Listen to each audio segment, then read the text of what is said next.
কি হয়? কি দেখবো স্বপ্নে? তাই নাকি?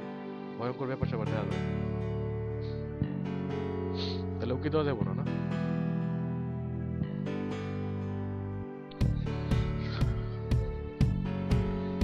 বালুর মধ্যে পিছলা খাই লাইছি। এই রাস্তা বিরাট প্যারা, বালু ভরা তো। সকাল সকাল একটা প্যারা খাইলাম, এসে ঘুরে গেলাম, লোকটারে পাইলাম না। এটা কোনো কথা?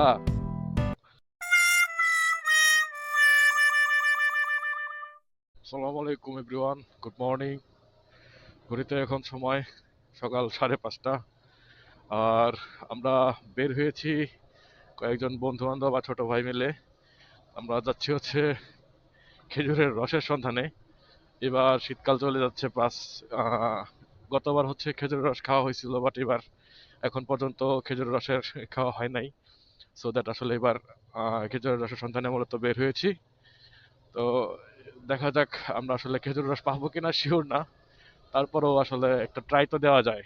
সো যত কিছুই হোক খেজুরের রস তো খাইতেই হবে। তো সামনে একে একে পরিচয় করে দিচ্ছি আমার সাথে কে কে যাচ্ছে।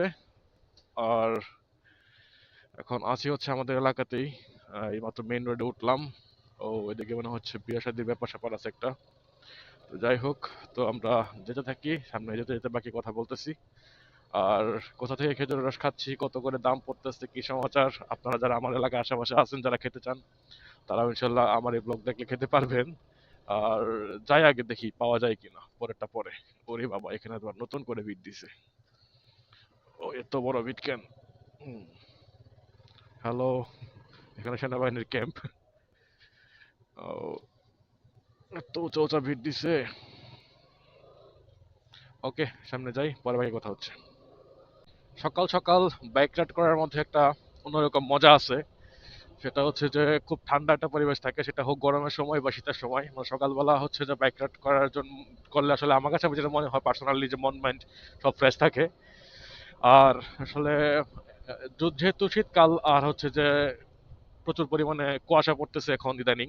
এখন অবশ্য তেমন একটা কুয়াশা নেই, তবে সামনে কি কুয়াশা বাড়ে কিনা বলতে পারতেছি না। তবে শীতকালে বাইক রাইড করার কিছু আসলে টিপস শেয়ার করি। আর শুধু শীতকাল না, গরমকালও আপনারা এই টিপসগুলো ফলো করতে পারেন। কারণ হচ্ছে যে যখন আপনারা হাইওয়েতে বাইক রাইড করবেন, এই কিছু বিষয় খেয়াল রাখতে হবে, বিশেষ করে যখন আপনি সিঙ্গেল রাইড করবেন।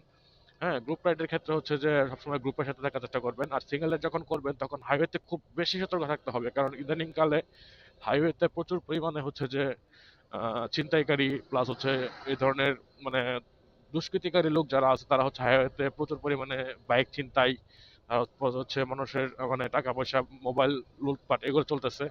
তো হাইওয়েতে বাইক রাইড করার সময় কখনোই যদি কেউ আপনাকে দাঁড়াতে বলে বা সিগন্যাল সিগন্যাল দিয়ে দাঁড়ানোর জন্য, বিপদে পড়ছে এরকম কথাবার্তা বলে, ওভার শিওর না হয়ে কখনোই দাঁড়াবেন না। মানে না দাঁড়ানোটা সবচেয়ে বেস্ট। হ্যাঁ, আর হচ্ছে যে সবসময় চোখ কান খোলা রাখবেন। হাইওয়েতে অনেক সময় দেখা যায় কি যে পাশ থেকে বা সাইড থেকে অনেক সময় অনেকেই বিভিন্ন ধরনের ইট পাটকেল ছুঁড়ে বা এই ধরনের অনেক কিছু করে মানুষের ক্ষতি করার চেষ্টা করে, বাইক চুরি করার চেষ্টা করে। তো এই ব্যাপারগুলোতে একটু হাইওয়েতে রাত্রেবেলা রাইড করার সময় একটু খেয়াল রাখবেন। আর রাত্রেবেলা হাইওয়েতে রাইড না করাই ভালো, যদি গ্রুপ না থাকে সাথে, সিঙ্গেললি। ওরে বাবা, এত সকালবেলা আবার কে যাচ্ছে কোথায়? এখন আসলে ভোরের আলো ফুটে ওঠেনি, মোটামুটি বলতে গেলে অন্ধকারই বলে চলে। আমাদের এলাকার এই রাস্তাঘাটগুলো একটু আহ, বেশি পরিমাণে ভাঙা। এগুলো সংস্কারের মানে কোনো নামগন্ধই নাই। অবশ্য এটা উপজেলাতে ঢোকার মেইন রোড বলতে গেলে আসলে, এছাড়া আসলে ময়মনসিংহ থেকে আমাদের উপজেলা ঢোকার তেমন কোনো রাস্তা নাই। হ্যাঁ, তো হচ্ছে যে সরকার এবং প্রশাসনের প্রতি দৃষ্টি আকর্ষণ করবো যে আপনাদের সংস্কার করার চেষ্টা করেন রাস্তাটা, অন্তত পক্ষে নতুন করে রিপেয়ার না করতে পারলে অন্তত যেগুলো ভাঙা আছে সেগুলোকে রিপেয়ার করার চেষ্টা করেন, যাতে করে সাধারণ জনগণের ভোগান্তিটা কিছুটা হলেও কমে। আর আমরা এই মুহূর্তে চলে আসছে হচ্ছে তাতকুরা বাজার নামক এক জায়গায়, যেটা হচ্ছে আমাদের এলাকা থেকে একটু দূরেই, প্রায় 2 থেকে 3 কিলোমিটার মতো দূরে হবে। তো দেখা যাক, আমি অবশ্য চিনি না যে কোথায় কে রস বিক্রি করে না করে। সামনে হচ্ছে যে ছোট ভাই নামে, আমন নামে একটা ছোট ভাই আছে, আপনারা অবশ্য আমার ব্লগে ওকে আগেও দেখেছেন। তো সে হচ্ছে চিনে, আর তার জন্য আসলে তাদের পিছনে পিছনে যাচ্ছি আমি। ও এই বাজার থেকে হচ্ছে কিছুটা দূরেই মনে হয় সেই রসের যে বিক্রি করে ওনার বাড়ি। তো আমরা ওইখানেই যাবো। আর সকাল সকাল হচ্ছে কিছু কিছু করে লোক বের হচ্ছে হালকা পাতলা করে বাসা থেকে, মানে কর্মস্থলে যাচ্ছে অনেকে, অনেকে কর্মস্থল থেকে ফিরতেছে। আশেপাশে যেগুলো হচ্ছে মিল কারখানা আছে, ওইগুলোতে সারা রাত যারা ডিউটি করছে তারাও হচ্ছে এখন এই মুহূর্তে বাড়িতে ফিরতেছে। কি হয়েছে? এনেই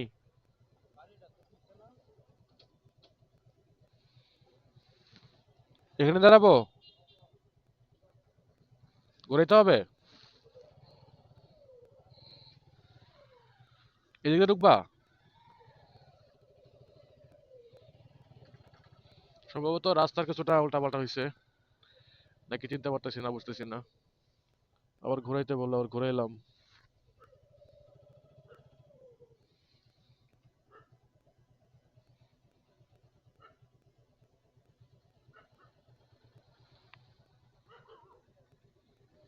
এখানেই?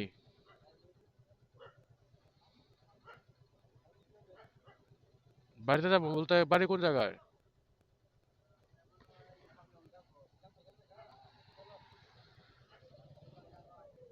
এদিক দিয়ে, এদিক দিয়ে, রাস্তার দিক দিয়ে? আচ্ছা ঠিক আছে।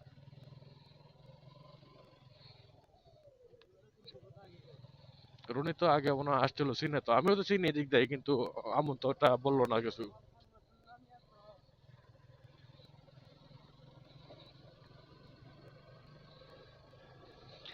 এদিকে আবার মাটির রাস্তা, যে কারণে রাস্তাটা আসলে কিছুটা ভাঙাচোরা থাকতে পারে। আর মাটির রাস্তাতে বাইক চালাতে আসলে ভালো লাগে, কারণ মানে ঝাঁকি কম খায়।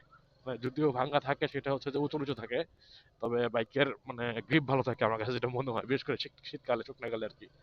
আর গরমের সময় তো বৃষ্টি কাদা থাকলে নেশাকার অবস্থা। তবে মাটির রাস্তার মধ্যে একটা প্রবলেম, সেটা হচ্ছে যে প্রচুর পরিমাণে ধুলাবালি হয়। কাহিনী যেটা হয়েছে, লোকটারে খুঁজে পাওয়া যেতেছে না। হ্যাঁ, ভুতুরে ও আচ্ছা, এখানে কুয়া আছে নাকি একটা? এর কি পানি আছে? কি হয়? কি দেখবো স্বপ্নে? তাই নাকি? ভয়ঙ্কর ব্যাপার স্যাপার দেখা যায়? তাহলে উকি দেওয়া যাবো না, না?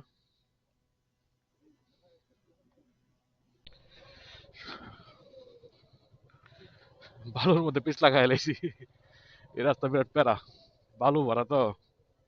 সকাল সকাল একটা প্যারা খাইলাম, এসে ঘুরে গেলাম, লোকটারে পাইলাম না, এটা কোনো কথা? এখন দেখি সামনে করে পাওয়া যায় কিনা। এই কোকো, তুমি সাবধান থাকো, আস্তে থাকো, চিল্লাপাল্লা কম করো। কি হইছে আবার?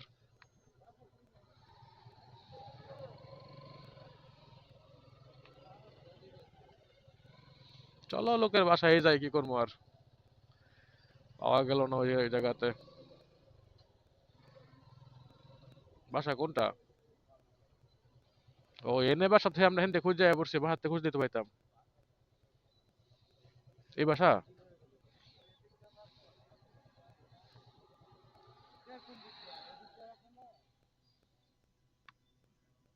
আপনারা বাড়ির দিকে রস নামাইবো?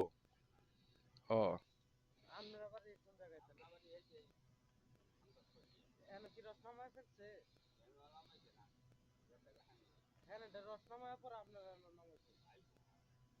তাহলে আমরা দিয়ে গেলে তো পাইতাছি। তাহলে আমরা দিয়ে গেলে পাইতাছি।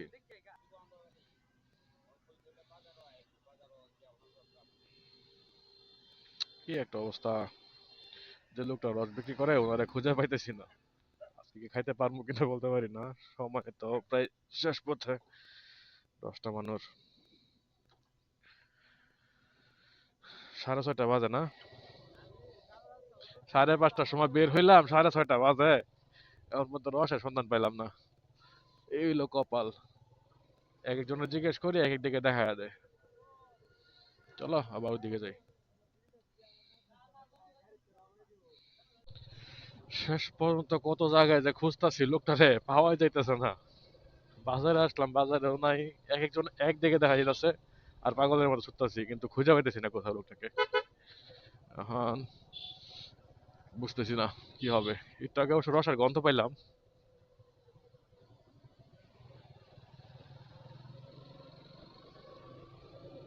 মুরব্বীরে পাওয়া গেছে, এই যে গাছ থেকে নামতাছে। অনেক খোঁজাখুঁজি করে পাওয়া গেল। আর এই গাছের থেকে একদম টাটকা রস নামানো হচ্ছে, রস খাওয়ার মজাই আলাদা।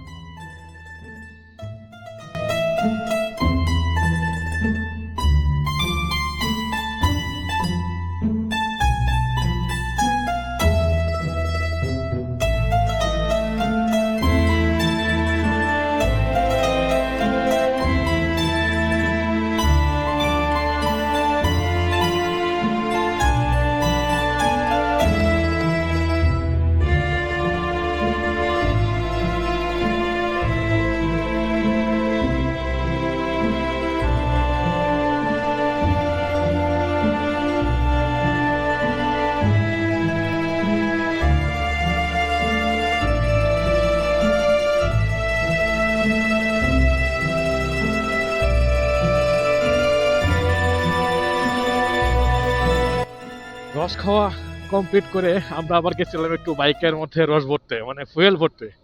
কারণ বাইকের মধ্যে ফুয়েল প্রায় শেষ পথে ছিল, যে কারণে সকাল সকাল রাস্তাঘাট ফ্রি থাকার কারণে একদম টান দিয়ে যা পাম্পের থেকে ফুয়েল ভরে নিয়ে আসছি। আর এখন রস খাওয়া নিজেকেও একটু চাঙ্গা লাগতেছে, আর বাইককে রস খাওয়া বাইকটাও একটু চাঙ্গা হয়েছে। আর শীতের দিন তো সকাল সকাল বাইক রাইড করলে তো বুঝতেই পারতেছেন কিছুটা ঠান্ডা অনুভব হয়, মানে অনুভব হওয়ারই কথা।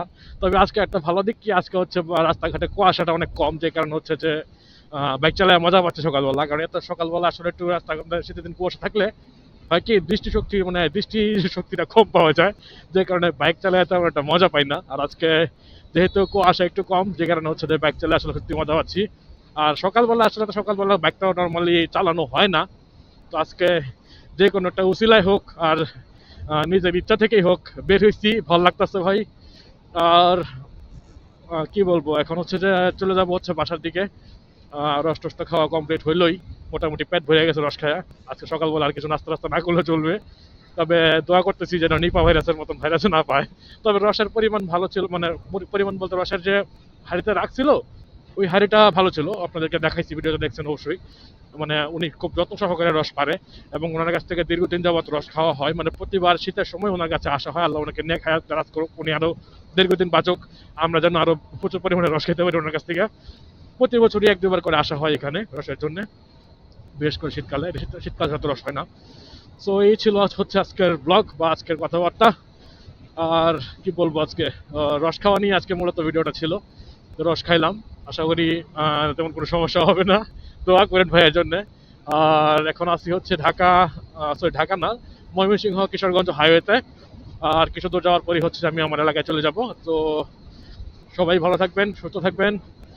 আর এই মুহূর্তে এই ঢাকা, সরি ঢাকা বারে বারে শুধু ঢাকা ঢাকা বলতেছি, অবশ্যই ঢাকা আসতে হবে কিছুদিনের মধ্যে মনে হয়। তো যাই হোক, ময়মনসিংহ কিশোরগঞ্জ হাইওয়ে থেকে আপনাদের ভাই বিদায় নিচ্ছে। সবাই ভালো থাকবেন, সুস্থ থাকবেন।